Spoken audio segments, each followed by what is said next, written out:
तो बोचहा से रजक समाज की भाजपा की एक अच्छी कार्यकर्ता चुनाव जीती है, स्थान देना चाहिए था। मुजफ्फरपुर के जीवंत नेता कांटी से विधायक बने हैं, जिनके जीवंतता को कोई भी विरोधी भी उनके जीवंतता को दरकिरार नहीं कर सकता है। अजित कुमार जी को मंत्री बनाया जाना चाहिए था।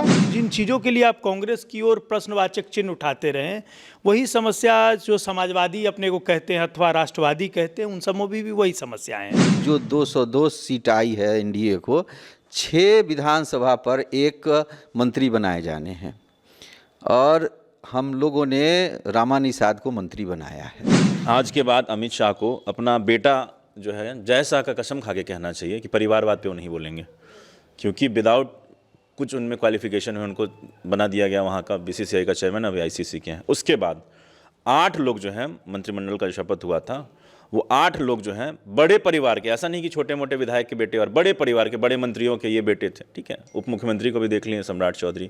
कर्पूरी ठाकुर के ज़माने के बाद जो भी मुख्यमंत्री हुए उन्होंने घोर उपेक्षा किया, और मुजफ्फरपुर जो बिहार की, उत्तर बिहार की एक अघोषित राजधानी है, वहाँ एक बाहरी आदमी को आप मंत्री बना दिए। यहाँ का 10 सीट मिला एनडीए को, तो यहाँ के किसी लोग को तो एक प्रतिनिधित्व देना चाहिए मंत्रिमंडल में। ये तो दिवालियापन है एनडीए का। दीपक प्रकाश के बारे में क्या? दीपक प्रकाश तो रोड पर से ला के रख दिया, बड़े बाप का बेटा था, इसके लिए उन मंत्री हो गए। ऐसा कोई दल नहीं है जो परिवारवाद और अपराध को प्रश्रय नहीं दे रहा है। चुनावी राजनीति में परिवारवाद और अपराध के सहारे सत्ता लेने का क्षमता भर प्रयास सभी राजनीतिक दल कर रहे हैं।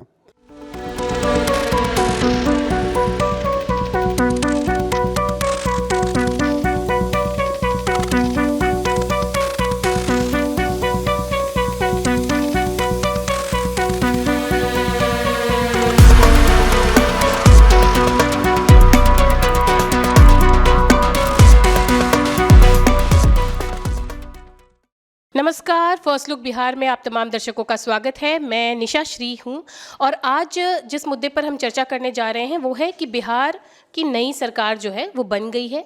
इसमें मंत्रियों को शपथ दिला दिया गया और उसके बाद जो है विभाग, मंत्रिमंडल जो है उनका भी विभाजन जो है वो कर दिया गया है। लेकिन जो राजनीतिक विश्लेषक हैं, राजनीतिक सलाहकार हैं, राजनीति के ज्ञाता हैं, उनका कहना है कि इसमें कुछ कुछ कमियां रह गई हैं जिसका ध्यान दिया जाना चाहिए था, और कई मामलों में तो शिकायतें भी हैं कुछ। तो आज इस विषय पर चर्चा करने के लिए हमारे साथ स्टूडियो में मौजूद हैं अमिया भूषण जी, जो कि लेखक और पत्रकार हैं। हमारे साथ है कौशल आनंद जी, जो कि कांग्रेस के युवा नेता हैं। हमारे साथ हैं वीरेंद्र राय जी, जो कि किसान नेता और सामाजिक कार्यकर्ता हैं। इंजीनियर शिवनंदन शाह जी हैं, जो कि आरजेडी के वरिष्ठ नेता हैं। और साथ में हैं मुक्तेश्वर मुकेश जी हैं, जो कि सामाजिक कार्यकर्ता और किसान नेता भी हैं। तो बातचीत को शुरू करते हैं और सबसे पहले अमिया भूषण जी से जानते हैं कि ये मंत्रिमंडल जो है, इससे जो शिकायतें हैं वो क्या है, कैसा है और क्या होना चाहिए। मंत्रिमंडल को लेकर के मुझे लगता है कि बिहार के सभी भौगोलिक क्षेत्र का प्रतिनिधित्व इसमें नहीं आ पाया है। दूसरा, मेरा व्यक्तिगत तौर पर मानना है कि जो सामाजिक जो गणित है उसका भी ठीक प्रकार ध्यान नहीं रखा गया है। देखिए, महात्मा गांधी कहते थे कि सिद्धांत विहीन राजनीति और क्या कहेंगे, मानवता विहीन विज्ञान, और तो ये चीज़ें मतलब उचित नहीं है। तो इसी प्रकार देखिए, चाहे लोहिया जी की बात हो, चाहे हम जयप्रकाश जी की बात करें अथवा पंडित दीनदयाल उपाध्याय की, तो राजनीति में कहीं ना कहीं क्षरण आया है, व्यवस्थाओं में चीज़ें बदलाव आया है। लोग कांग्रेस को दोष देते हैं, लेकिन कांग्रेस का तो एक लंबा सफ़र रहा है। लेकिन जिन चीज़ों के लिए आप कांग्रेस की ओर प्रश्नवाचक चिन्ह उठाते रहे, वही समस्या जो समाजवादी अपने को कहते हैं अथवा राष्ट्रवादी कहते हैं, उन सबों में भी वही समस्याएं हैं। आप अभी देखिए, बिहार में जिस प्रकार मंत्रिमंडल गठन हुआ, 8 के करीब ऐसे लोग हैं जो किसी न किसी राजनीतिक परिवार से आते हैं। बिहार के उप मुख्यमंत्री सम्राट चौधरी जी को ही लीजिए, ऐसे और भी कई सारे नाम आपको दिखेंगे। तो प्रधानमंत्री मोदी भी 14 के चुनाव में ये बातें बार बार बोल रहे थे, परिवारवादी राजनीति, वंशवादी राजनीति, तो उससे अब कोई पार्टी अछूती नहीं है। और दूसरा है कि आप देखिए कि कई सारे, जैसे चंपारण है, चंपारण का भौगोलिक क्षेत्रफल काफ़ी बड़ा है, पूर्वी चंपारण से इस मंत्रिमंडल में कोई नहीं है, पश्चिमी से एक नारायण प्रसाद भाजपा कोटे से हैं। ऐसे ही पड़ोस में मुजफ्फरपुर के पड़ोस में सीतामढ़ी जिला है, शिवहर जिला है, जगतजननी जानकी का प्रागट्य भूमि जन्मभूमि है, वहाँ का प्रतिनिधित्व नहीं है। तो ऐसे ही बहुत सारे हिस्से, अब पूरे सारण प्रमंडल में आप देखें तो एक मंगल पांडे जी सिवान से बने हैं और एक जदयू से बने हैं, वो जो शिक्षा मंत्री बने हैं वो आपको गोपालगंज से, तो छपरा से संभवतः कोई इसमें मंत्री नहीं है। तो मेरा कहना है कि मतलब 38 जिले हैं, ठीक है, मुख्यमंत्री सहित 36 मंत्री हो सकते हैं, मुख्यमंत्री सहित। तो मेरा मानना है कि मतलब इसमें इस प्रकार संतुलन होना चाहिए था कि हर भौगोलिक क्षेत्र से भी लोग हो, सामाजिक गणित का भी ध्यान हो। अब जैसे दलित समाज देखिए 16% आबादी है, उसमें सबसे ज़्यादा 5% रविदास बिरादरी की संख्या है। रविदास बिरादरी से एक मंत्री केवल जदयू कोटे से गोपालगंज से बने हैं जो शिक्षा मंत्री हैं। तो ऐसे सामाजिक गणित का भी देखा, जैसे मिथिला क्षेत्र है, दरभंगा, मधुबनी, सहरसा। अब इधर मैथिल ब्राह्मण बिहार की राजनीति में एक समय एल.एन. मिश्रा जी से लेकर जगन्नाथ मिश्रा और भगवत झा आजाद वगैरह। तो मुझे लगता है कुल मिलाकर के मंत्रिमंडल में थोड़ा सा इन लोगों को सोचना चाहिए था। वैसे मुझे लगता है कि कहीं एक्सटेंशन होगा तो ऐसा करेंगे, ऐसा मेरा मानना है। कौशल आनंद जी, आपके पास बढ़ते हैं। आप अपना जॉब भी मेंटेन कर रहे हैं, साथ ही साथ बिहार की राजनीति में एक बड़ा परिवर्तन लाना चाहते हैं। अफसोस नहीं हो रहा, दीपक प्रकाश जी मंत्री पद का शपथ ले रहे हैं, आप अभी तक राजनीति में पूरी तरह से सक्रिय भी नहीं हो पाए? पहले तो आपके चैनल को बहुत बहुत बधाई और शुभकामनाएं कि इतना जो है इस तरह के मुद्दों पे जिसमें ज़्यादा व्यूज़ नहीं मिलता है, फिर भी आप ऐसे डिस्कशंस कर रहे हैं। इसके लिए आपको और आपके तमाम जो हैं चलाने वाले चैनल, उनको बहुत बहुत बधाई और शुभकामना। हिंदू मुसलमान कब्रिस्तान शमशान तो चल ही रहा है, लेकिन आप ये कर रही हो बहुत बढ़िया है। सबसे पहले मैं ये कहना चाहूँगा कि आज के बाद अमित शाह को अपना बेटा जो है जय शाह का कसम खा के कहना चाहिए कि परिवारवाद पे वो नहीं बोलेंगे, क्योंकि विदाउट कुछ उनमें क्वालिफिकेशन है उनको बना दिया गया वहाँ का BCCI का चेयरमैन, अभी ICC के हैं। उसके बाद 8 लोग जो हैं मंत्रिमंडल का जो शपथ हुआ था, वो 8 लोग जो हैं बड़े परिवार के, ऐसा नहीं कि छोटे मोटे विधायक के बेटे, और बड़े परिवार के बड़े मंत्रियों के ये बेटे थे, ठीक है। उप मुख्यमंत्री को भी देख लिए, सम्राट चौधरी। 6 लोगों पर गंभीर अपराध, छोटा मोटा चोरी छिनता ही नहीं, गंभीर अपराध, मर्डर, नरसंहार। दूसरा चीज़ एक और हम लोग के चिंता का विषय है, नीतीश जी जैसे भी थे वो समाजवादी नेता थे और उनके पुराने भाषणों से मैं भी बहुत प्रभावित हूँ कि वो कहते थे, मतलब बहुत सारी चीज़ों में बीजेपी के मुखर विरोधी रहे। उन्होंने इस्तीफा भी दिया था 13 में कि नरेंद्र मोदी को कैसे इनके जैसे लोगों को कैसे बना दिया गया, आपने प्रधानमंत्री कैंडिडेट क्यों बनाया इंडिया का, इस्तीफा दिया था। और अब दुख होता है कि सम्राट चौधरी जैसा घृणित कार्य करने वाला व्यक्ति इस देश का उप मुख्यमंत्री और गृह मंत्री है, और वो आदमी इस प्रदेश का गृह मंत्री बना है, बिहार जैसे प्रदेश का, जहाँ की क्राइम ऑलरेडी इतना यूपी के बाद सबसे ज़्यादा है यहाँ पे NCR रिकॉर्ड। मैं ये कहना चाहता हूँ कि सम्राट चौधरी जैसे लोगों का गृह मंत्रालय मिलना हम सब के लिए, जो भाजपा के लोग हैं, जो JDU के लोग हैं, और विपक्ष का तो खैर पूरा देश में झेल रहे हैं, झेलेंगे, कोई दिक्कत नहीं है। हमारे भाई साहब को एक मतलब मैं धन्यवाद कहना चाहता हूँ कि आज भी हम 11 साल से यहाँ सत्ता में नहीं है केंद्र में, और 35-40 साल से बिहार में सत्ता में नहीं है, उसके बावजूद भी लोग सवाल कांग्रेस से कर रहे हैं। इसका मतलब कांग्रेस डेमोक्रेटिक पार्टी है, ये इन्होंने प्रूव किया और लोगों ने भी प्रूव किया, क्योंकि वो सवाल करते हैं। तो हमारे ऊपर से ये लांछन लगाना कि परिवारवादी पार्टी है, भ्रष्टाचारी पार्टी है, आज के बाद अमित शाह नहीं करेंगे। तीसरी चीज़ मैं ये रखना चाहता हूँ कि हमारा जो ज़िला है मुजफ्फरपुर, मुझे जैसे मेरे गांव से प्रेम होता है, उसके बाद अपने ज़िले से प्रेम होता है, फिर अपने राज्य से और देश से तो सबसे ज़्यादा प्रेम होता है, तो ज़िले से मुझे प्रेम है। ज़िले को आपने झुंझुना दिया है। एक वो आदमी जो सर्वदलीय नेता रहा, जिनके पिता ससुर जो थे उनके, अजय निषाद के पिता और रमा निषाद के ससुर सर्वदलीय नेता रहे। लास्ट टाइम हमारे यहाँ आए थे, हमने विरोध भी किया था कि उनको टिकट नहीं मिलना चाहिए, बट चलिए ले लिया उन्होंने। उनकी पत्नी, अजय निषाद की पत्नी, डायरेक्ट पहले उन्होंने कुढ़नी से ट्राई किया, वहाँ नहीं मिला और आई चली गई, वहाँ से जीती। इससे पहले हाजीपुर की सभापति थी, वहाँ से आकर के उनको मंत्री पद दिया गया है, और वो भी झुंझुना वाला मंत्री पद है। सबको पता है कि कुछ होने जाना नहीं है। तो इस शहर का जो इतनी बड़ी आबादी को कवर करती है ये शहर, इतना बड़ा हमारा हिस्सेदारी है यहाँ के बिहार को बनाने में। उत्तर बिहार की राजधानी कहा जाता है। क्या दे रहे हैं आप, क्या दे रहे हैं? मैं यही कहना चाहता हूँ, क्या दे रहे हैं? मुजफ्फरपुर को क्या मिला? इतने सारे विधायक जिता करके दिए एनडीए को, क्या मिला? वीरेंद्र राय जी, आपके पास बढ़ते हैं। आपने जनस्वराज के लिए भी काफी कार्य किया, हालांकि जनस्वराज की स्थिति बहुत अच्छी नहीं रही, लेकिन ठीक है, अभी जो मंत्रिमंडल का गठन, और मैं जोड़ना चाहता हूँ, आपने सबसे पहले सवाल किया था, उसका जवाब नहीं दिया कि मैं भी लाखों, अब जैसे कुशवाहा जी ने कहा है कि लाखों का पैकेज छोड़ के आया है। मेरे सैकड़ों ऐसे दोस्त हैं जो अभी लाखों के, मतलब आधा करोड़ के पैकेज पे तो हैं, 50-60 लाख के पैकेज पे। आप उनको एक बार मौका दीजिए, वो छोड़ के आ जाएंगे, MLC बनेंगे, विधायक बने, मंत्री तो छोड़ दीजिए।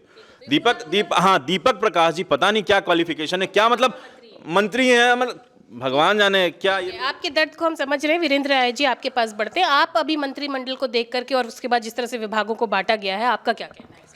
बराबर अभी 20 वर्षों से 1990 से जो गंगा के इस पार का इलाका है उसकी घोर उपेक्षा हुई है। कर्पूरी ठाकुर के ज़माने के बाद जो भी मुख्यमंत्री हुए उन्होंने घोर उपेक्षा किया, और मुजफ्फरपुर जो उत्तर बिहार की एक अघोषित राजधानी है, वहाँ एक बाहरी आदमी को आप मंत्री बना दिए। यहाँ का 10 सीट मिला एनडीए को, तो यहाँ के किसी लोग को तो एक प्रतिनिधित्व देना चाहिए मंत्रिमंडल में। ये तो दिवालियापन है एनडीए का। दीपक प्रकाश के बारे में क्या कहते दीपक प्रकाश तो रोड पर से ला के रख दिया, बड़े बाप का बेटा था, इसके लिए उन मंत्री हो गए। कोई राजनीतिक अनुभव तो नहीं है। और बिहार में एक दौर चला है कि जितने राजनेता हैं सब चाहते हैं अपने जिंदगी में ही बेटा मेरा स्थापित हो जाए। कोई मुख्यमंत्री बनाना चाहता है, कोई एमएलए बनाना चाहता है। आपके पार्टी के नेता प्रशांत किशोर अशोक चौधरी पे आरोप लगा रहे थे, उनको भी मंत्री बना दिया गया। अशोक चौधरी का आरोप और उन लोगों का आरोप प्रत्यारोप तो है, तो रहेगा। वैसे बहुत लोग हैं। सम्राटे चौधरी पर कितना बड़ा आरोप है, उप मुख्यमंत्री है और गृह मंत्री बना दिया गया, ताज पहना दिया गया। तो चोर के मती में जो खांसी है, छुछुंदर के माथे चमेली का तेल, ये लगाने का काम एनडीए किया। तो प्रशांत किशोर का जवाब क्यों नहीं दिया? यदि वो गलत बताए उन्होंने अशोक चौधरी के बारे में या सम्राट चौधरी के बारे में, तो उसका जवाब मिलना चाहिए। मनोज वत्स जी हैं भाजपा के वरिष्ठ नेता। आपसे जानना चाहेंगे कि ये जो मंत्रिमंडल का गठन हुआ है, जो विभागों का विभाजन हुआ है, इससे बहुत सारे लोगों को शिकायत है। आपकी क्या प्रतिक्रिया है? इसमें किसी तरह की शिकायत नहीं होनी चाहिए। ये मंत्रिमंडल सर्वस्पर्शी और समावेशी है। सभी समाज के लोगों को लिया गया है, सभी क्षेत्र के लोगों को लिया गया है, और हमारे पांडव पांचों दल के लोगों को लिया गया है। और ये काफ़ी बिहार को एक नई दिशा, नई परिवर्तन देने वाला मंत्रिमंडल। मुजफ्फरपुर के लोगों को, जो मुजफ्फरपुर का जो वोट बैंक है बड़ा सा, वो कहीं ना कहीं असंतुष्ट है कि मुजफ्फरपुर से 11 विधानसभा क्षेत्र से 11 विधायक जीत के गए, एक को भी कोई भी मंत्रिमंडल नहीं मिला। देखिए, मुजफ्फरपुर ज़िले से हमें 10 सीट आई है, और हम सब लोग जान रहे हैं कि जो 202 सीट आई है एनडीए को, 6 विधानसभा पर एक मंत्री बनाए जाने हैं, और हम लोगों ने रामा निषाद को मंत्री बनाया है। अब आप कहेंगे तो वैशाली की है, ऐसा लोग कहते हैं। नहीं, देखिए, विषय यह है कि वो औराई की विधायिका हैं और औराई का प्रतिनिधित्व कर रही हैं, न कि दूसरे जगह का प्रतिनिधित्व कर रही हैं। तो प्रत्येक औसतन आप समझिए कि 6 पर 1 होना है, तो 10 में तो 1 हो ही गया है। फिर विस्तार में कहीं ना कहीं समन्वय होगा। और आपने देखा है कि हम लोगों ने लखींद्र पासवान जी को बनाया है, आपने देखा है कि हम लोगों ने संजय सिंह जी को बनाया है। अब तिरहुत में 28 विधानसभा हैं। इसको ऐसे देखिए कि मुजफ्फरपुर, ओल्ड मुजफ्फरपुर डिस्ट्रिक्ट, जिसमें मुजफ्फरपुर, वैशाली, सीतामढ़ी, शिवहर 28 विधानसभा आते हैं, इसमें हम 25 सीट जीते हैं और 4 मंत्री बनाए हैं। तो औसतन तो हमने 6 ले लिया है क्षेत्रवार। एक नाम दीपक प्रकाश, जो कि उपेंद्र कुशवाहा जी के पुत्र हैं, उनकी भी चर्चा हो रही है, और अंदर खेमे से भी कुछ विधायक असंतुष्ट हैं कि हम जीत के आए, हमको कुछ नहीं मिला, और उन्होंने चुनाव में भागीदारी भी नहीं, उनको मंत्री बना दिया गया। देखिए, दीपक प्रकाश जी उपेंद्र जी के लड़के हैं, और ये स्पष्ट है कि हम सब लोग जानते हैं कि भारतीय जनता पार्टी और अन्य जो हमारा गठबंधन का दल है, तो उसके हिस्से में वो सीट आई है। जैसे मांझी जी की पार्टी को आई, उपेंद्र जी की पार्टी को आई, और उपेंद्र जी की पार्टी को ऐसा लगा कि हमारे लिए सबसे उपयुक्त दीपक प्रकाश जी हैं।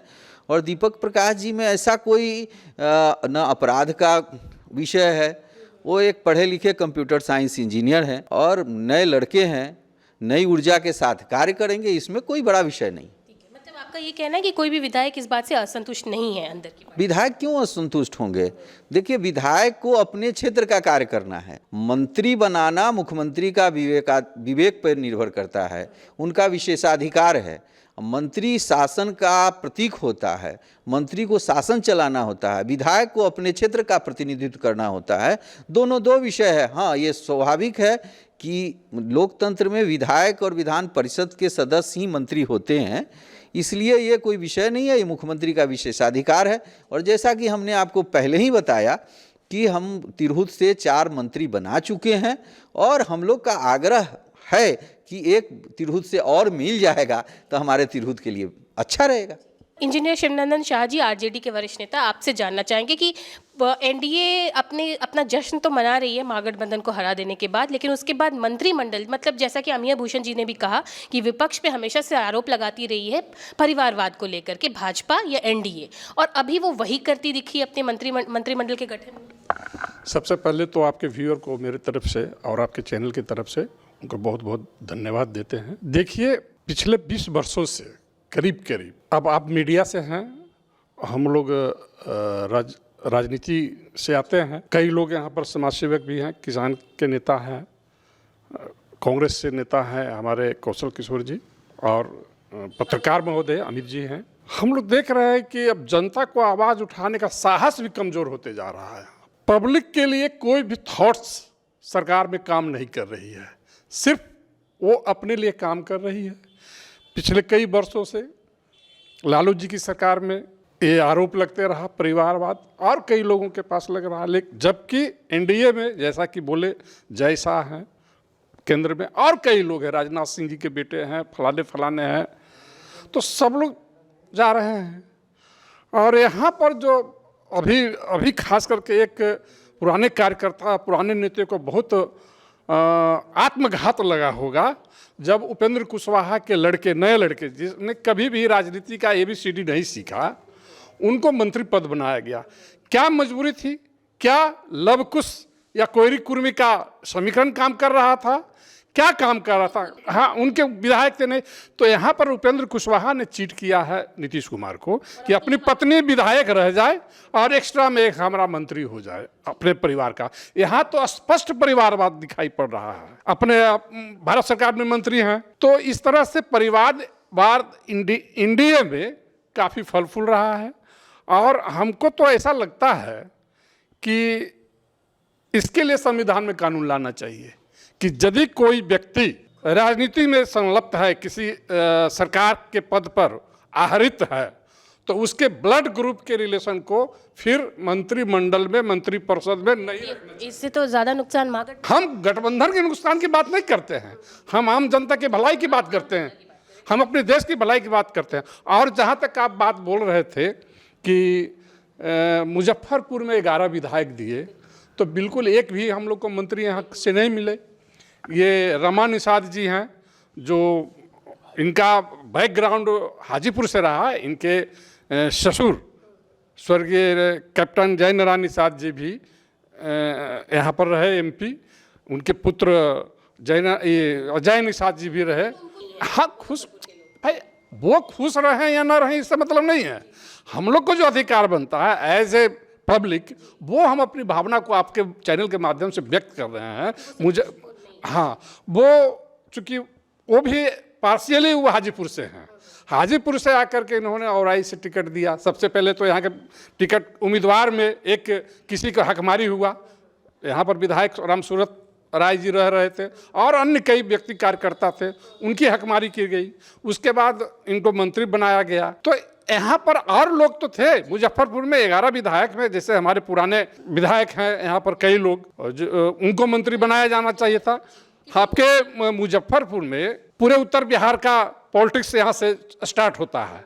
तो यहाँ पर एक भूमिहार तबका है, जो यहाँ से भूमिहार के लिए भी एक पद मिलना चाहिए था। एक तबका जो है प्रभावित होता, उनका जो एनडीए में सम्मान मिलता, लेकिन एनडीए सरकार इसको भी तवज्जो नहीं दी है, अनदेखा करने का काम किया। तो ईश्वर मुकेश जी, आपके पास चलते हैं और आप क्या कहेंगे, ये जो पूरे मंत्रिमंडल का जो विभाजन हुआ है, इस पे आपकी क्या प्रतिक्रिया? धन्यवाद आपके चैनल को। मंत्रिमंडल का जो गठन हुआ है, इसको देखने से सबसे पहले हम यह कहना चाहेंगे कि भारत के या बिहार के किसी भी राजनीतिक दल को परिवारवाद और अपराध पर बोलने का हक नहीं है। ऐसा कोई दल नहीं है जो परिवारवाद और अपराध को प्रश्रय नहीं दे रहा है।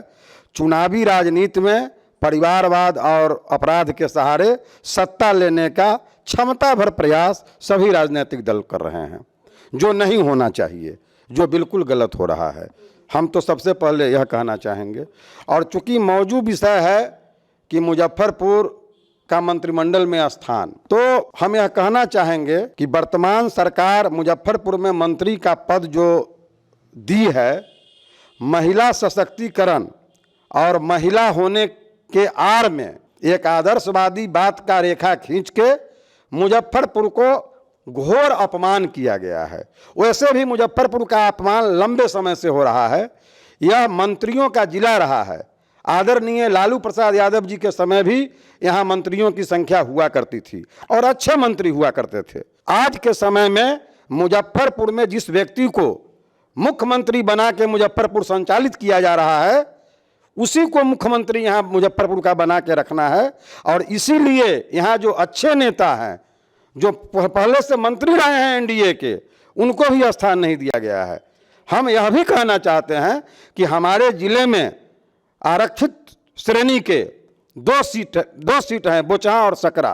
केंद्र में माननीय चिराग पासवान जी मंत्री हैं, अभी रविदास समाज के मंत्री बनाए गए हैं सुनील कुमार जी। अगर अनुसूचित जाति के रिजर्वेशन के प्रति सम्मान का भाव है, तो बोचहा से रजक समाज की भाजपा की एक अच्छी कार्यकर्ता चुनाव जीती है, स्थान देना चाहिए था।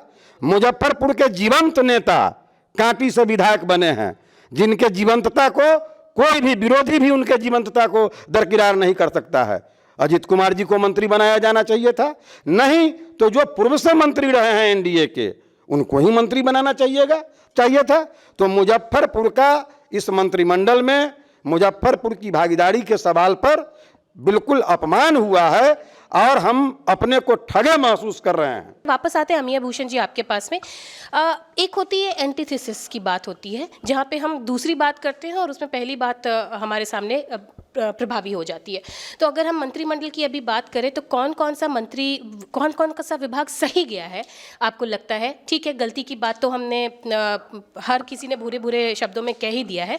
अच्छा विभाग किसको मिला, मतलब किसको सही जगह पे प्लेस किया? अब ये तो कहना थोड़ी जल्दीबाजी होगी, क्योंकि जदयू ने तो अपने सारे मंत्रियों को कंटिन्यू किया है, तो उनके परफॉर्मेंस के आधार पर विचार कर सकते हैं कि जनता दल यूनाइटेड के जो मंत्री हैं उन्होंने क्या क्या किया है। अब बाकी भारतीय जनता पार्टी के मामले में है कि कई सारे नए लोग बनाए गए और 2-3 पुराने लोग कंटिन्यू किए हैं।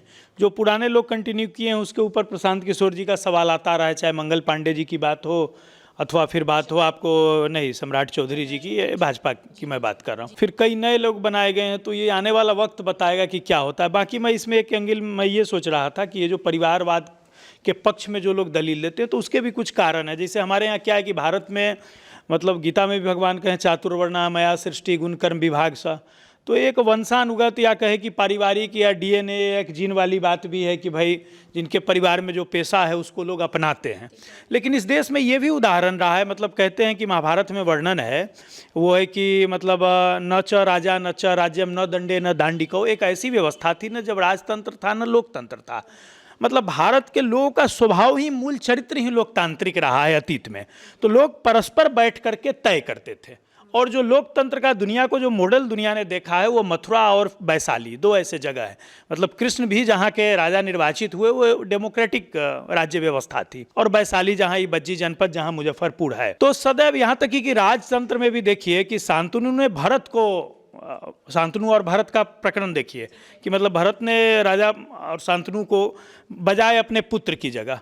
तो राजतंत्र में भी यहाँ मतलब अच्छे व्यक्ति के चयन का आधार ये नहीं होता था कभी भी कि परिवार। तो एक पक्ष ठीक है कि भाई परिवार के हाथों में रहने से या हर पार्टी को लगता है, कांग्रेस का भी देखिए तो मतलब फ्रीडम स्ट्रगल कांग्रेस के नाते ही ये देश ने देखा है, और बड़े बड़े लोग रहे, लेकिन उनके अंदर भी एक असुरक्षा बोध है कि गांधी परिवार है तभी हम हैं।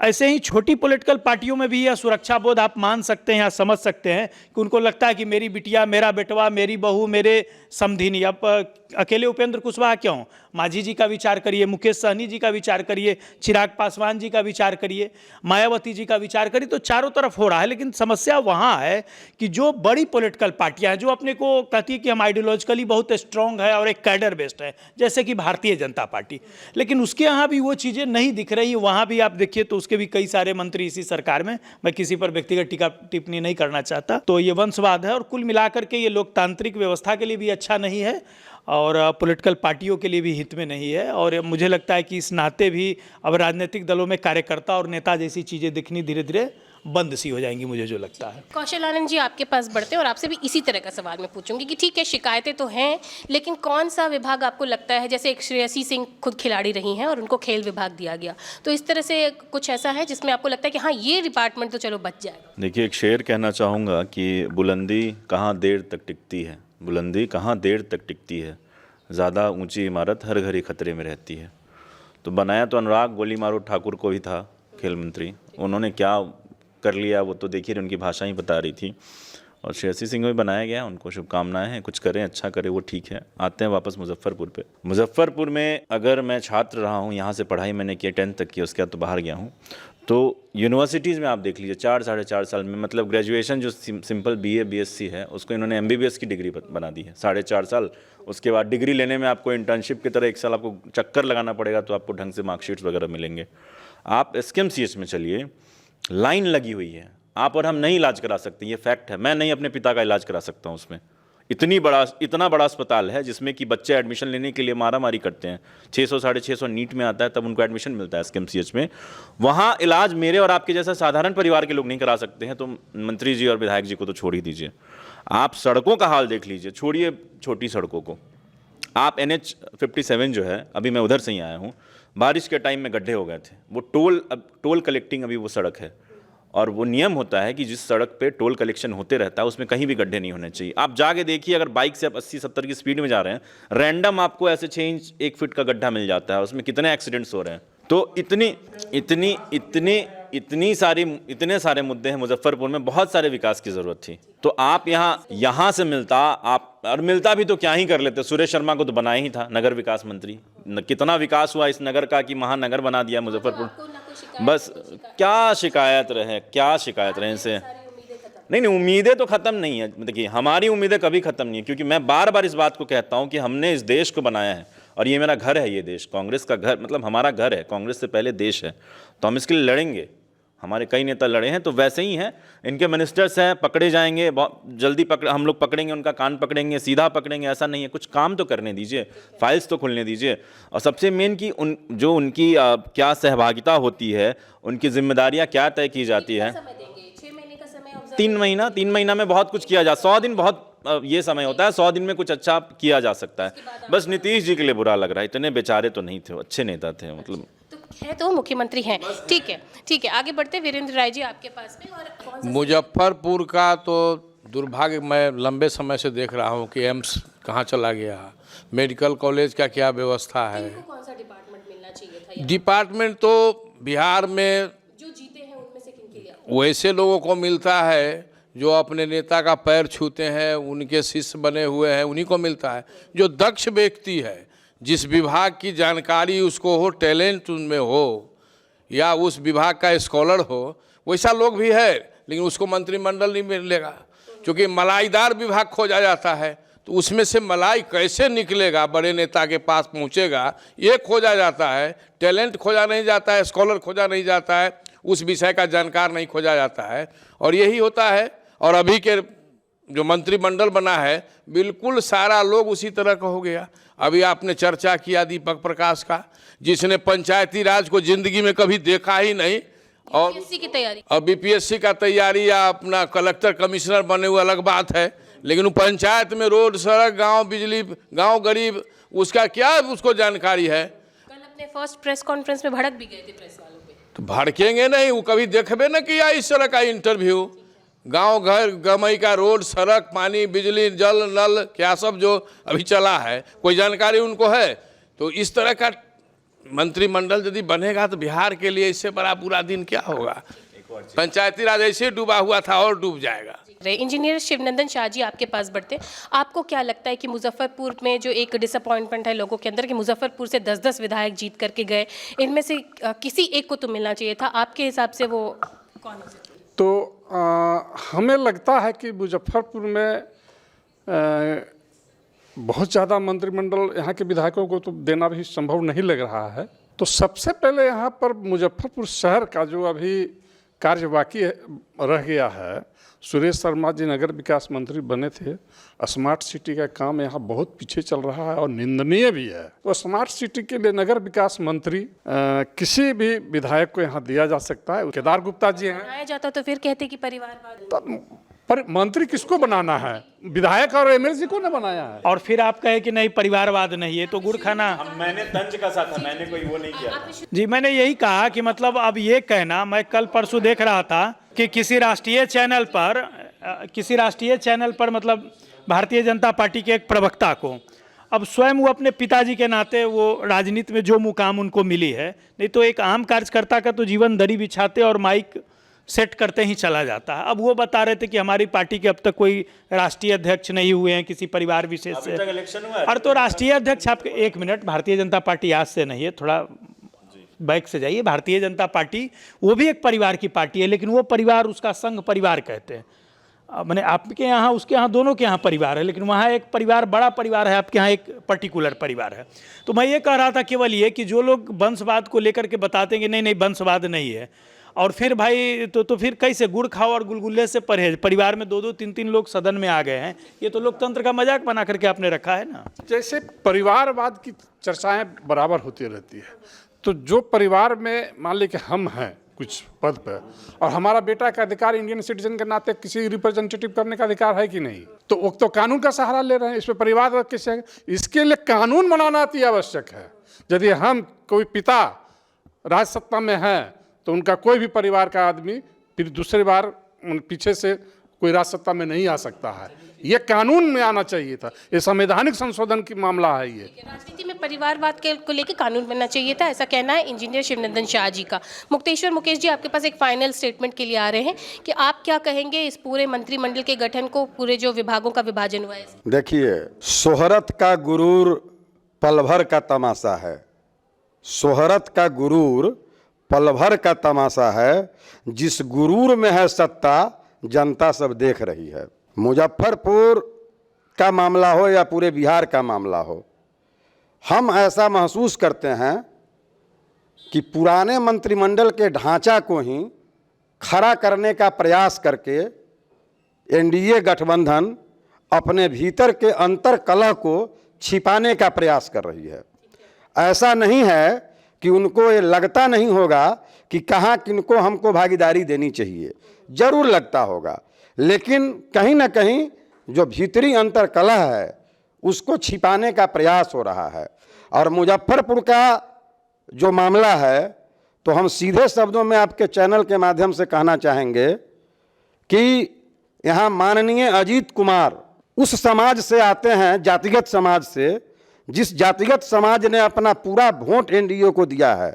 और अजीत कुमार सिर्फ एक जात के नेता नहीं हैं, वो समाज और जमात के नेता के रूप में पहचान रखते हैं। तो उनको तो स्थान मिलना ही चाहिए। और वंचित समाज की बात करने वाली भाजपा या एनडीए गठबंधन को इस जिले में 2 सीट है आरक्षित, उसमें से 1 सीट पर जो दलित महिला निर्वाचित हुई है वो एनडीए की कार्यकर्ता रही है, उसको मिलना चाहिए। ये दोनों को नहीं मिलना, यह बताता है कि एनडीए के कथनी और करनी में बिल्कुल विभेद और अंतर नजर आ रहा है। तो ये आज की जो चर्चा में बात निकल के आई है कि कहीं ना कहीं अपने ही अंतर कलह को बचाने के लिए इस पूरे मंत्रिमंडल का गठन हुआ है और विभागों का बंटवारा हुआ है। और जैसे कि बात निकल के आई कि मुजफ्फरपुर से ही कम से कम बेबी कुमारी या फिर जो अजीत कुमार हैं, ये जो 2 विधायक मुजफ्फरपुर से जीत करके आए हैं, इनको अगर मंत्रिमंडल में अगर जगह दी जाती तो जो मुजफ्फरपुर की जनता है, जो मुजफ्फरपुर का वोट बैंक है, उनके अंदर एक संतोष का जो है वो भाव निकल कर आता। इन तमाम बातों को हमारे साथ साझा करने के लिए जितने भी मेहमान हैं उनको बहुत बहुत धन्यवाद। और इसी के साथ इस कार्यक्रम को यहीं पर देते हैं विराम। आप बने रहिए हमारे साथ, आप देख रहे थे फर्स्ट लुक बिहार। धन्यवाद।